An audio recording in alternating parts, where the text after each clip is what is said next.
Nous allons voir dans ce cours comment calculer une vitesse moyenne et une vitesse instantanée. Tout d'abord, la vitesse moyenne qui est une révision de collège. Vous connaissez la formule à retenir. Vitesse moyenne, c'est la distance parcourue divisée par le temps de parcours. Distance parcourue que l'on exprime en mètres et temps de parcours que l'on exprime en secondes.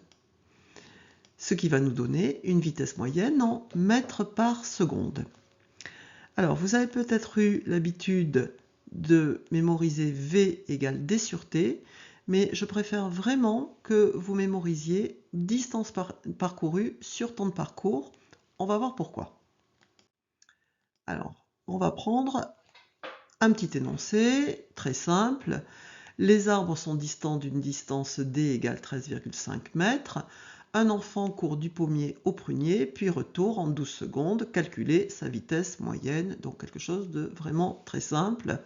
Le pommier, c'est le premier arbre, le prunier, c'est le dernier, entre les deux, il y a un poirier, et donc, on vous demande de calculer la vitesse moyenne. Je vous propose de mettre sur pause et de faire le calcul. Combien d'entre vous ont trouvé 1,125 mètres par seconde? Eh bien, c'est complètement faux. Pourquoi? Trop souvent, quand il y a un D dans l'énoncé, comme ici, vous l'utilisez dans la formule sans réfléchir. Alors, la question à se poser, c'est quelle est la distance parcourue? Donc, si il va du pommier au poirier, puis du poirier au prunier, il a parcouru 2D, et retour, encore 2D, donc en tout, 4D. Donc, il va avoir parcouru 54 mètres et non pas 13 mètres 50.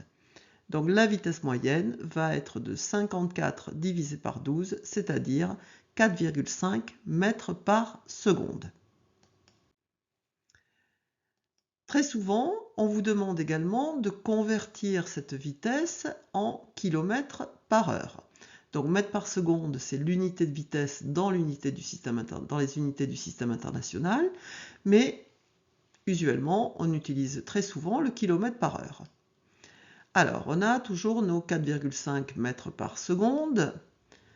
Ça veut dire concrètement qu'en une seconde, cet enfant parcourt 4,5 mètres. Pour l'avoir en kilomètres par heure, on veut savoir combien il va parcourir de kilomètres en une heure.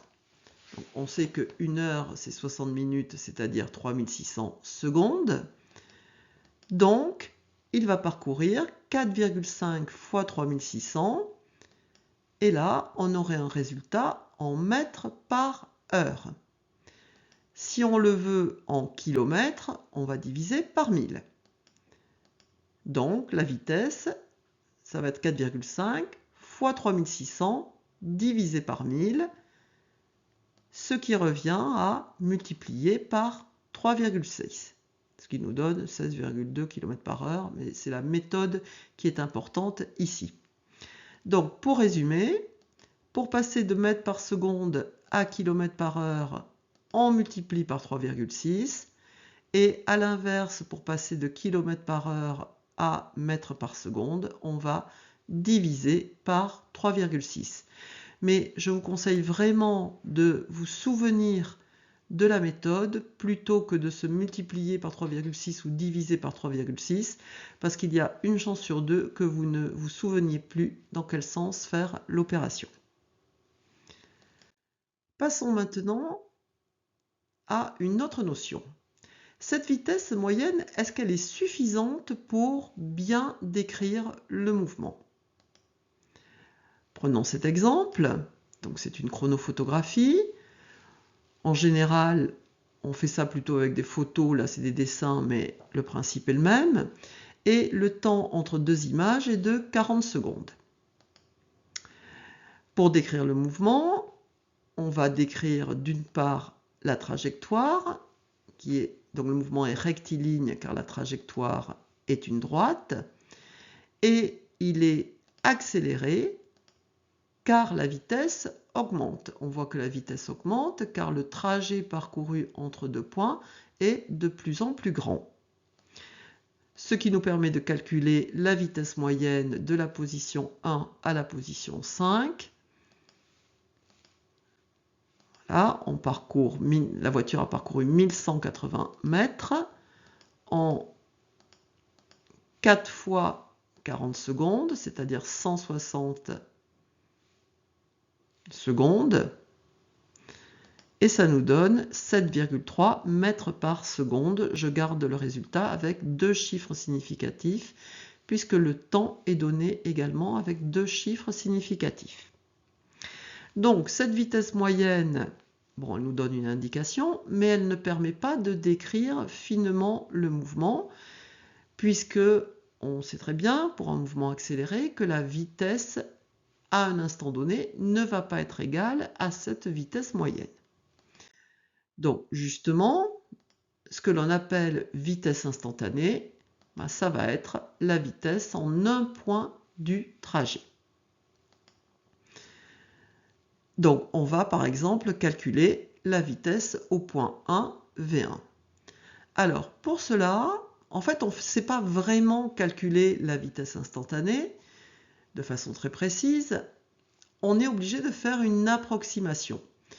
On est obligé de considérer que cette vitesse instantanée, c'est la vitesse moyenne sur un petit bout du trajet. Et ce petit bout de trajet que l'on va prendre, ça va être le trajet, pour calculer la vitesse au point 1, entre le point 1 et le point 2. On aurait pu prendre une autre définition, mais c'est celle qui a été choisie. Donc, ça va être la vitesse moyenne du point 1 au point 2. Donc maintenant, il suffit de faire ce que l'on a fait pour calculer les vitesses moyennes. Donc on va mesurer la distance 1, 2 et le temps qui s'est écoulé entre la position 1 et la position 2.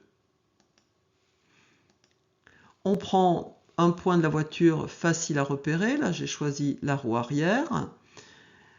Donc, il y a une distance de 150 mètres entre les deux et il s'est écoulé 40 secondes, ce qui nous donne une vitesse de 3,8 mètres par seconde. On peut faire la même chose pour la vitesse moyenne de 2 à 3.